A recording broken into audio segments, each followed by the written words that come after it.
ஒரே நாள்ல ஒருவன் பிறப்ப புதுப்பிக்க முடியுமா? ஆனா அதை புதுப்பித்து தருபவன் யார் என்றால் பழனி முருகன். அது எப்படின்னா, அஸ்வினி அப்படின்னா கேதுவுடைய நட்சத்திரம்னு சொல்லியிருக்க இல்லையா? அப்போ ஒரு குழந்தை பிறக்கிறதினுடைய ஸ்வரூபம் தான் அந்த ஆண்டிக்கோலம், அதாவது அஸ்வினி நட்சத்திரம். புரியுதுங்களா?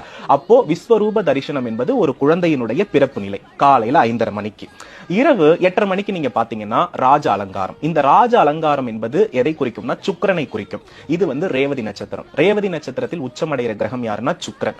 ஒரு மனிதனுடைய இறுதி காலம் எப்படி போகும்னா பூ பல்லக்கில தான் போகும். அப்ப பிறப்பு உடம்புல எதுவுமே இருக்காது, இறப்பு பூ பல்லக்கில் நடக்கும். அப்போ அஸ்வினி என்பது பிறப்பு, ரேவதி என்பது இறப்பு. அப்போ பிறப்பிலிருந்து இறப்பு வரையும் ஒரு மனிதனுடைய விதியை ரீஸ்ட்ரக்சர் ஆக்கிக்கணும்னா கண்டிப்பா அவன் பழனி போகணும்.